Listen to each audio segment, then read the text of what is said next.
The stellar union of Eridanus was known throughout the galaxy as a formidable trading power. With a reputation for reliability and efficiency, the Eridanians had built an unparalleled economic empire. At the heart of this empire were their colossal starships, the Zenith-class superfreighters, marvels of engineering capable of carrying over 1 billion tons of raw materials and luxury goods. These behemoths roamed the galaxy, ensuring that nothing interfered with the flow of commerce. Crewed by skilled Eridanians, they were a symbol of the Union's commitment to trade and peace. Eridanus itself was located 25,000 light-years from the galactic core, a strategic position that provided both isolation from the frequent disputes of the galactic conglomerate and efficient access to major trade routes. Despite the distance, it took just under an Eridanian month for their ships to reach the hub of the galactic economy. The Union's policy of non-interference in galactic politics had been a cornerstone of their success. They proudly declared themselves pacifists, focusing solely on economic prosperity and humanitarian aid. This principle faced its first real test during the Draco-Zoran War. The Eridanians, true to their word, provided food and water, dihydrogen monoxide, to both sides, claiming it was to ensure the survival of civilians caught in the crossfire. However, this stance raised eyebrows across the galaxy. Many wondered if the Union's pacifist ideology was genuine or simply a guise to maintain their trading network untouched by the ravages of war. Intrigued by their steadfast pacifism, researchers delved into Eridanian history, uncovering a rich tapestry of military prowess that had abruptly ended a century before first contact with the wider galaxy. The Eridanians referred to this period as the era of the war to end history. It was during this devastating conflict that they had encountered something within themselves, a destructive capacity they vowed never to unleash again. In the aftermath, they forged a new doctrine prioritizing the protection of civilians above all else. This concept of sparing non-combatants was alien to many species, who believed that once a war began, everyone was a participant. The Eridanians' commitment to these principles became evident when the Zoran forces bombed the city of Heron, causing massive civilian casualties. Outraged, the Union immediately halted all shipments to Zoran territories and recalled those already en route. This unexpected move sent shockwaves through the Zoran government, which demanded an explanation. The Eridanians responded firmly.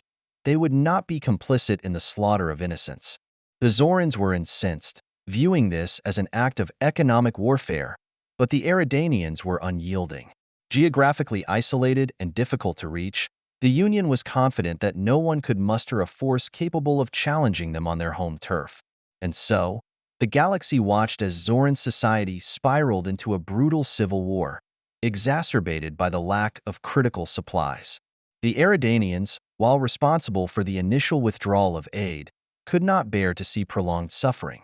Yet their attempts to send peacekeeping forces were met with hostility, even from the very civilians they aimed to help. This bitter experience taught the Eridanians a harsh lesson. Their values were not shared by the rest of the galaxy. From then on, they resolved to limit their involvement in conflicts, focusing on trade and humanitarian efforts in non-combat zones. Despite their noble intentions, many began to see the Union as weak, mistaking their restraint for vulnerability. However, this perception of weakness was tempered by the Union's strategic position and advanced technology.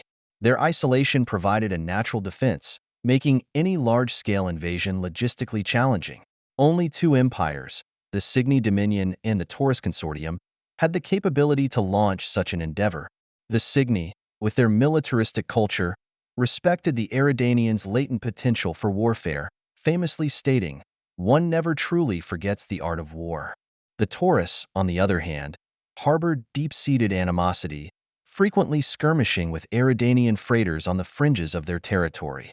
The stage was set for a new chapter in the Eridanian saga, one that would test their commitment to peace and the resilience of their economic might. As tensions simmered, the galaxy held its breath, wondering whether the sleeping giant of Eridanus would be forced to awaken from its peaceful slumber. The Draco-Zoran War raged on, and the Eridanians' commitment to neutrality was put to the ultimate test. The Union's stance of providing humanitarian aid to both sides came under intense scrutiny. The galactic community was divided. Some praised their dedication to preserving life, while others accused them of prolonging the conflict by aiding both warring factions. The Eridanian High Council, however, remained resolute. They believed that their moral high ground would ultimately benefit the galaxy. Amidst the chaos, the Eridanians' trade convoys continued their missions, delivering vital supplies to those in need. The Union's Zenith-class superfreighters, now lightly armed for protection, traversed the war-torn sectors with unwavering determination. These ships became lifelines for countless civilians, their holds filled with food, medical supplies, and, most importantly, dihydrogen monoxide, water. The Eridanians' insistence on the purity of their aid was evident. No weapons or military equipment were ever included in their shipments. But this unwavering neutrality was soon challenged. The Zoran forces, desperate for an advantage, began targeting Eridanian convoys. They believed that cutting off these supplies would weaken the Draco and force them into submission. The first few attacks were mere harassment, but as the war dragged on, the assaults grew bolder and more violent. Several freighters were lost, and the toll on civilian lives was mounting. The High Council convened in an emergency session to address the escalating threat. The debate was intense, with some advocating for a complete withdrawal from the conflict zones to preserve Eridanian lives, while others argued that abandoning the civilians would betray their core principles. In the end, a compromise was reached. The convoys would continue, but with increased security measures and more heavily armed escorts. Meanwhile, researchers delved deeper into the Eridanians' past, uncovering the roots of their pacifist doctrine. They found records of the War to End History, a cataclysmic conflict that had nearly torn their civilization apart. During this war, the Eridanians had discovered a dark and terrifying aspect of themselves, a capacity for destruction so great that it threatened their very existence. It was this revelation that led them to embrace a philosophy of peace and the protection of civilians at all costs. The Eridanians' efforts to mediate the conflict were met with skepticism and hostility. The Draco welcomed their aid but were wary of their intentions, while the Zorans saw them as interlopers meddling in their affairs. The turning point came when the Zoran bombed the city of Heron, a Draco stronghold with a significant civilian population. The images of the devastation, broadcast across the galaxy, were horrific. Thousands of innocents were killed or maimed, and the Eridanians were horrified. In a bold move, the Eridanian High Council decided to halt all aid to the Zoran territories. This decision was not taken lightly, as it meant condemning countless civilians to suffer without their support. The council's spokesperson, Ambassador Lyra, made a public statement. "We cannot, in good conscience, support a regime that targets civilians. Our aid is meant to save lives, not to facilitate their destruction." The Zoran government reacted with fury, interpreting the withdrawal of aid as an act of economic warfare.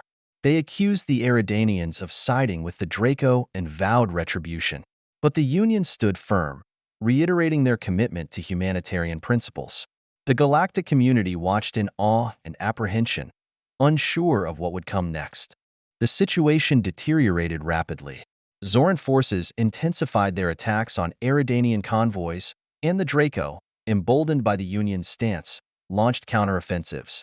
Civilian casualties soared, and the Eridanians found themselves in an increasingly precarious position. Despite their best efforts to maintain neutrality, they were being drawn deeper into the conflict. The breaking point came when a Zoran fleet ambushed a convoy near the Eridanian border, resulting in the loss of hundreds of lives.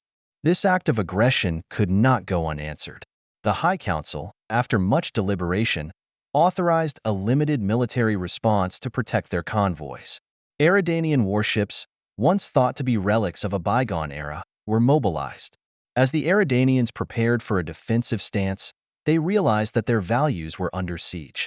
The very principles that had guided them for centuries were being tested in the crucible of interstellar war. It was a moment of reckoning, not just for the Union of Eridanus, but for the entire galaxy. The outcome would determine whether the ideals of peace and humanitarianism could survive in a universe consumed by conflict. The ambush on the Eridanian convoy had ignited a flame that could not be extinguished by mere words or diplomatic gestures. The Union of Eridanus, known for its unwavering commitment to peace, found itself at a crossroads. The High Council's decision to deploy warships marked a significant shift, signaling to the galaxy that the Eridanians were prepared to defend their ideals with force if necessary. The first Eridanian fleet to be mobilized in over a century consisted of state-of-the-art vessels, built with the latest technology but never tested in actual combat. These ships, sleek and powerful, were equipped with advanced defensive systems and an array of non-lethal weaponry designed to incapacitate rather than destroy. The Eridanians' intent was clear. They would protect their convoys and civilians, but they would not become aggressors. As the fleet set out, the mood on Eridanus was somber but resolute. Ambassador Lyra addressed the nation, her voice steady and calm. "We are a people of peace, but we are not pacifists to the point of self-destruction. Our commitment to humanitarian aid remains unchanged, but we will not allow our convoys to be attacked with impunity. We will protect our own while continuing to uphold our principles." The fleet's first mission was to secure the trade routes and ensure the safe passage of supplies to the war-torn regions. The Eridanians adopted a strategy of deterrence, establishing heavily fortified checkpoints along key corridors and escorting their super freighters with warships. The sight of these imposing vessels, bristling with defensive capabilities, was intended to dissuade any potential aggressors. However, the Zoran forces, emboldened by their initial success, were not easily deterred. They launched a series of coordinated attacks on the Eridanian convoys, hoping to break their resolve. The ensuing skirmishes tested the Eridanians' mettle, forcing them to adapt quickly to the harsh realities of war. Despite their inexperience, the Eridanians' superior technology and innovative tactics allowed them to hold their ground. One of the most significant battles occurred near the Icarus Nebula, a strategically important region that served as a major trade junction. The Zoran had amassed a formidable fleet, intending to cut off this vital artery and cripple the Eridanian supply lines. The Eridanians, aware of the impending threat, prepared a defense that combined their technological prowess with their deep-seated aversion to unnecessary bloodshed. As the Zoran fleet approached, the Eridanians deployed a series of automated drones equipped with electromagnetic pulse (EMP) generators. These drones, swift and agile, darted through the enemy ranks, disabling their systems and leaving them vulnerable. At the same time, Eridanian warships engaged the Zoran vessels, using precision strikes to neutralize their weapons and propulsion systems. The battle was intense and brutal, with both sides suffering losses. However, the Eridanians' emphasis on non-lethal tactics minimized casualties and ultimately led to a decisive victory. The Zoran fleet, crippled and demoralized, was forced to retreat, leaving the trade routes secure for the time being. Despite this triumph, the Eridanians knew that their challenges were far from over. The galaxy was watching, and their actions were being scrutinized by allies and adversaries alike. The Draco, grateful for the protection of the trade routes, pledged their support to the Eridanians, strengthening their resolve. Meanwhile, the Zoran, humiliated but unbowed, began to plot their next move. The Union of Eridanus found itself in an increasingly precarious position. Their commitment to peace and humanitarianism was being tested in ways they had never anticipated. The High Council, aware of the growing threat, convened once more to discuss their next steps. They knew that maintaining their principles in the face of escalating violence would require not just strength and determination, but also a profound understanding of the forces at play. As the council deliberated, Ambassador Lyra proposed a bold initiative, a diplomatic mission to the Zoran leadership. "We must show them that our commitment to peace is not a weakness, but a strength," she argued. "We must find a way to end this conflict without compromising our values." The council agreed, and preparations for the mission began. It was a risky move, but one that could potentially pave the way for a lasting peace. As Lyra and her delegation set out for Zoran territory, the galaxy held its breath, hoping that diplomacy might succeed where force had failed. The stage was set for a new chapter in the Eridanian saga, one that would test their ideals and shape the future of the galaxy. The rising storm of conflict had forced them to confront their deepest fears and highest aspirations, and the outcome would determine not just their fate, but the fate of countless worlds. Ambassador Lyra's diplomatic mission to the Zoran territories was fraught with peril. As her small delegation departed from Eridanus, the galaxy watched with bated breath. The convoy, comprising unarmed diplomatic ships, was a stark contrast to the heavily armed fleets that had recently clashed in space. This mission was a beacon of hope amidst the darkness of war, a testament to the Eridanians' unwavering belief in the power of dialogue. The journey to the Zoran capital, Valtor, was tense. Eridanian diplomats were well aware of the risks. A single misstep could lead to their capture or even execution. The Zoran, notorious for their ruthlessness, viewed this mission with suspicion. Many among their ranks believed it to be a ruse, a distraction to gain a strategic advantage. Despite these concerns, Lyra remained resolute. She believed in the necessity of this mission, not just for her people, but for the galaxy at large. As the Eridanian delegation approached Valtor, they were met by a Zoran escort. The Zoran ships, bristling with weaponry, flanked the unarmed diplomatic vessels, guiding them through the heavily fortified sector. The tension was palpable, but Lyra remained calm, her focus unwavering. She knew that the slightest hint of fear could be interpreted as weakness. Upon landing, the Eridanians were escorted to the Grand Hall, an imposing structure that served as the heart of Zoran governance. The hall, adorned with banners and symbols of Zoran power, was a stark reminder of the formidable adversary they faced. As Lyra and her team entered, they were greeted by the Zoran High Council, a group of stern-faced leaders who scrutinized every movement. The Zoran High Chancellor, a towering figure named Xandros, stepped forward. "Ambassador Lyra," he intoned, his voice echoing through the chamber. "Your presence here is unexpected. Explain the purpose of your visit." Lyra met his gaze steadily. "High Chancellor Xandros, we come in the spirit of peace. The Union of Eridanus seeks to end this conflict through dialogue, not destruction. We believe that a resolution can be found that spares further bloodshed and restores stability to our galaxy." Xandros's eyes narrowed. "Peace? Your actions suggest otherwise. You arm your convoys, you defend your routes with force. How can we trust your words when your actions speak of war?" Lyra took a deep breath. "We have only acted in defense, Chancellor. Our convoys carry humanitarian aid, food, water, medicine. We do not wish to see more lives lost, whether Draco, Zoran, or Eridanian. We believe in the sanctity of all life, and it is that belief that brings us here today." The hall fell silent as the Zoran leaders absorbed her words. Finally, one of the council members, a shrewd strategist named Melis, spoke. "If your intentions are truly peaceful, Ambassador, then you must understand our skepticism. The Draco have long been our enemies. Your aid to them, while noble in intent, prolongs their resistance and costs us dearly." Lyra nodded. "We understand your position, Counselor Melis. That is why we propose a truce, a temporary cessation of hostilities to allow for humanitarian efforts and to pave the way for more comprehensive peace talks. Let us find common ground and work towards a solution that benefits all parties." Xandros exchanged glances with his council. The tension in the room was thick, but there was a flicker of consideration in his eyes. "A truce, you say? And what guarantees do we have that this is not a ploy?" Lyra's expression softened. "We are willing to place ourselves under your observation. Allow your representatives to inspect our convoys, to see firsthand that our aid is genuine and not a cover for military operations. Trust must be built through transparency and cooperation."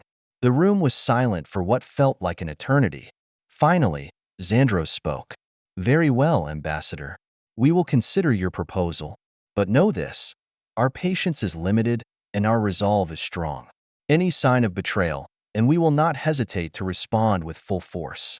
Lyra nodded, relief washing over her. "Thank you, Chancellor. We hope that this can be the beginning of a new chapter, one where we work together for the greater good of the galaxy." The delegation was escorted back to their ships, the weight of the meeting heavy on their shoulders. As they departed Valtor, Lyra couldn't help but feel a glimmer of hope. The path ahead was uncertain and fraught with challenges, but for the first time in months, there was a tangible possibility of peace.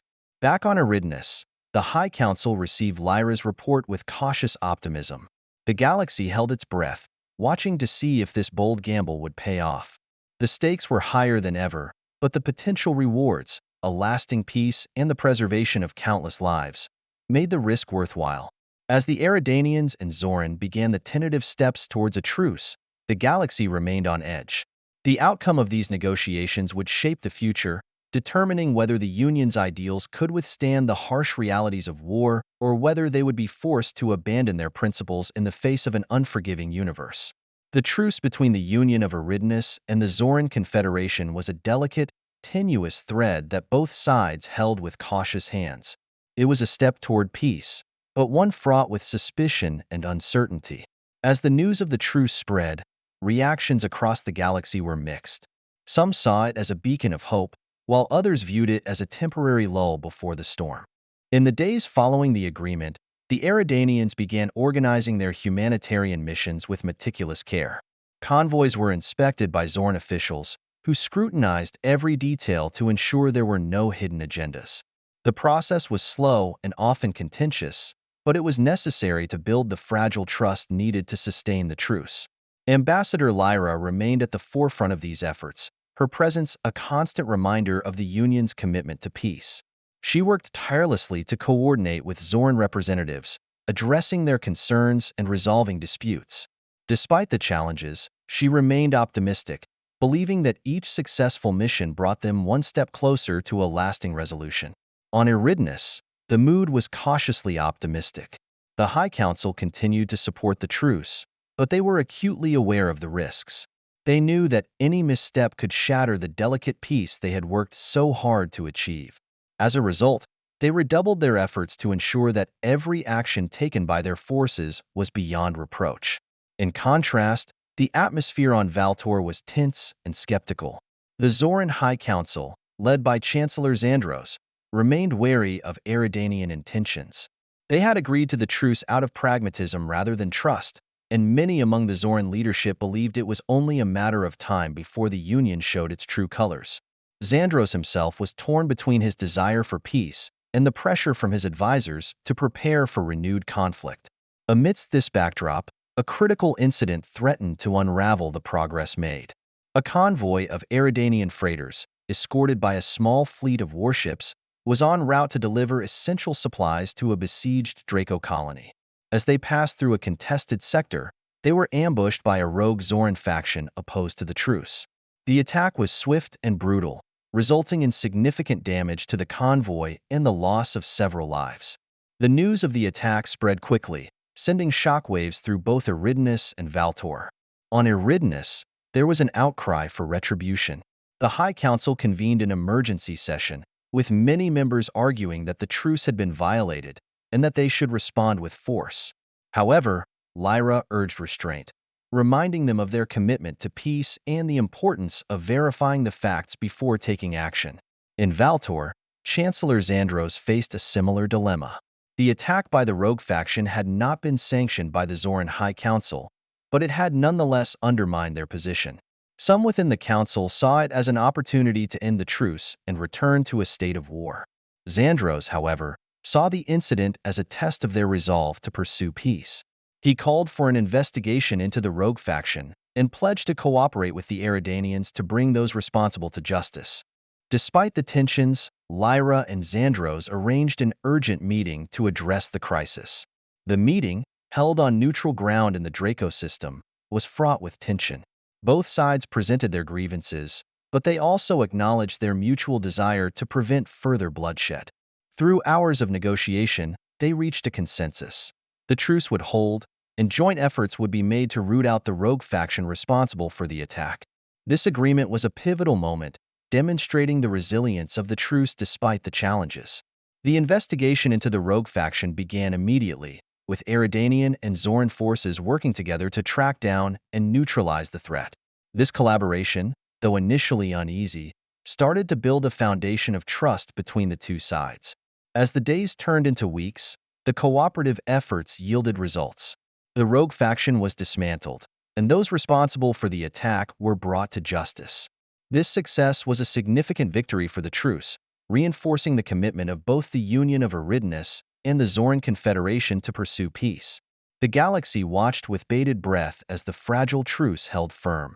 The path to lasting peace was still fraught with peril, but there was a growing sense of hope. Ambassador Lyra and Chancellor Zandros, once adversaries, had become unlikely allies in the quest to end the conflict.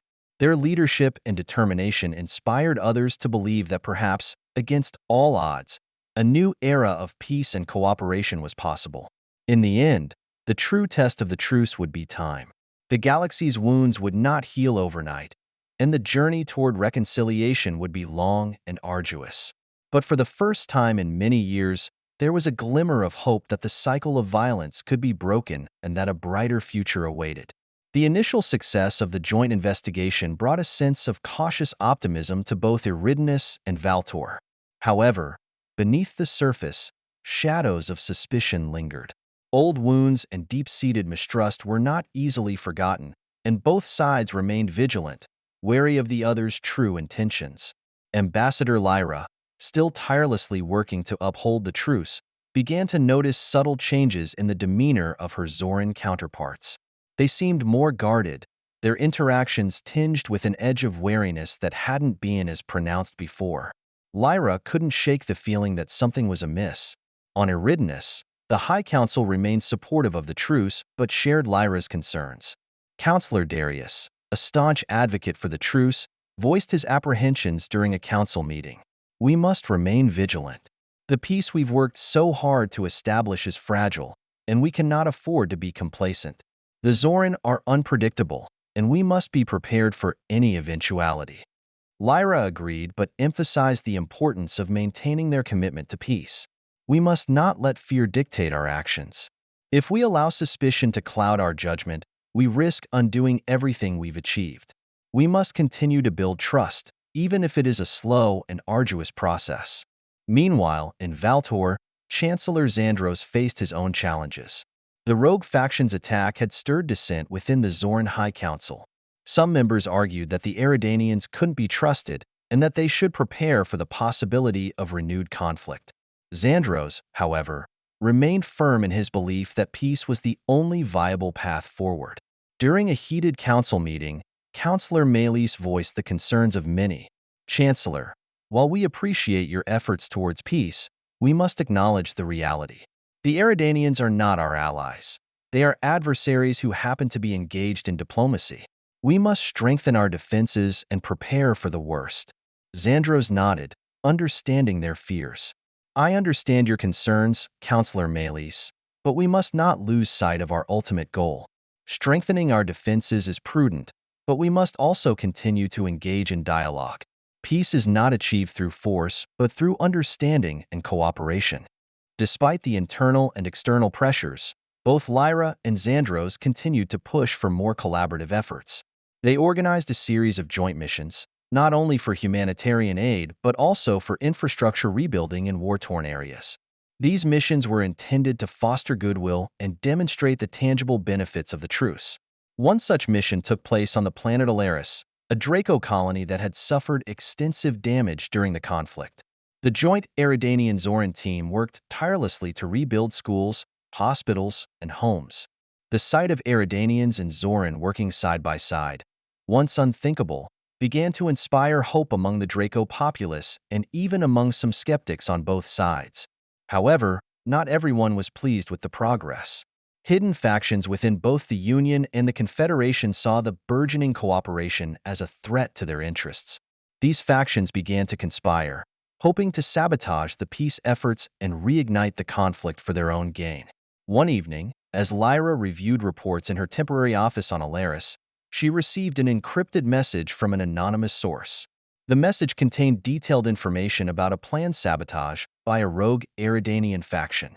The plot aimed to attack a Zoran convoy, framing it as a Zoran betrayal to shatter the truce. Alarmed, Lyra immediately contacted Chancellor Xandros. "Chancellor, I've received credible information about a planned attack on one of your convoys by a rogue faction within our ranks. They intend to make it look like a Zoran betrayal. We must act swiftly to prevent this." Xandros's expression darkened. "This is deeply troubling, Ambassador. If this attack succeeds, it could unravel everything we've worked for. We must coordinate our efforts to intercept and neutralize this threat."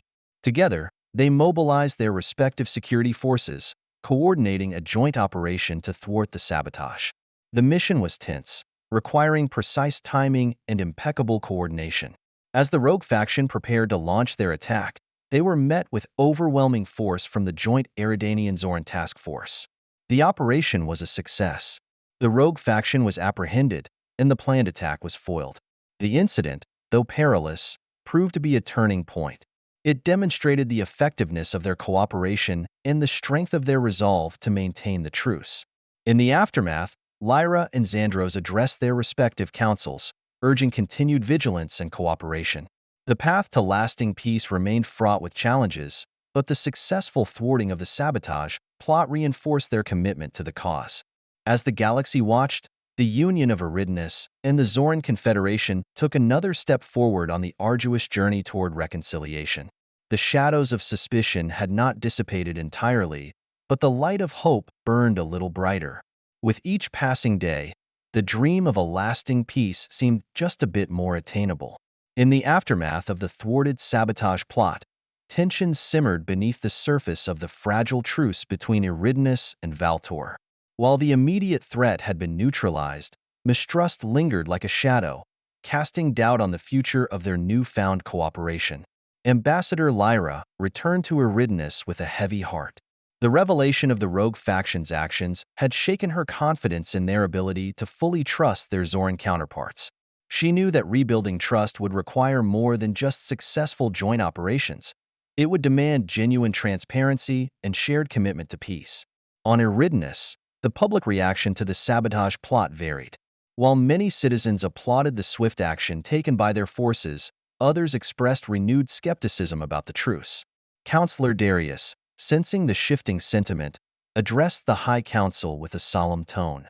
"My fellow councillors, the events of recent days have reminded us of the fragility of peace. We cannot afford to be complacent.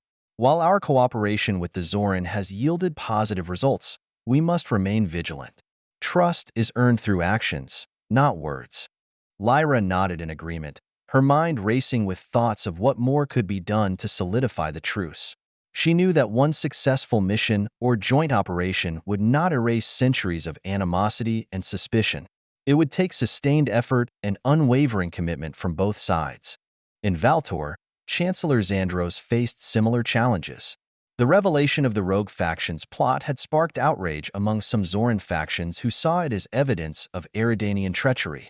Xandros struggled to maintain unity within the High Council, navigating delicate negotiations and appeasing dissenting voices. Councillor Melis, a vocal critic of the truce, spoke out during a tense council session. "Chancellor, we warned you of the risks of trusting the Eridanians. This sabotage plot is proof that they cannot be trusted.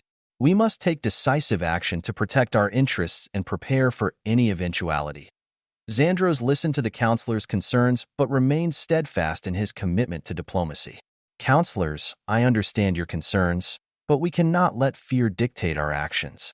The rogue faction does not represent the entirety of the Union of Eridanus. We must continue to engage with Ambassador Lyra and her team to find a path forward."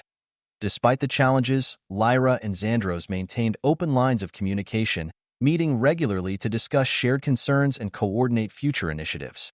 They focused on smaller, more manageable goals, such as cultural exchanges and scientific collaborations, hoping to foster mutual understanding and respect. One such initiative was a joint scientific expedition to study a recently discovered anomaly in the Draco Nebula, a phenomenon that fascinated scientists on both Eridanus and Valtor. The expedition, led by renowned researchers from each side, brought together teams of Eridanian and Zoran scientists to unravel the mystery. As they delved deeper into their research, the scientists found themselves forging unexpected bonds of camaraderie and mutual respect. They shared knowledge, exchanged ideas, and worked side by side to uncover the secrets of the anomaly. The success of the expedition became a symbol of what could be achieved through cooperation and shared purpose. However, outside forces continued to test the fragile peace. Rumors of clandestine military buildups and covert operations circulated through the galaxy, fueling suspicion and paranoia on both sides. Each incident, whether real or perceived, threatened to reignite the flames of conflict and undo the progress made. Amidst the swirling uncertainties, Lyra and Xandros remained determined to uphold the truce. They knew that the path to lasting peace would be fraught with challenges and setbacks, but they refused to abandon hope. Together, they continued to navigate the trials of diplomacy, seeking common ground and striving for a future where cooperation triumphed over conflict. They prepared for their next round of negotiations with the Draco Council, a crucial step in solidifying the truce. They knew that their actions would shape the fate of their respective civilizations. The galaxy watched with bated breath, hoping that their efforts would pave the way for a new era of understanding and prosperity.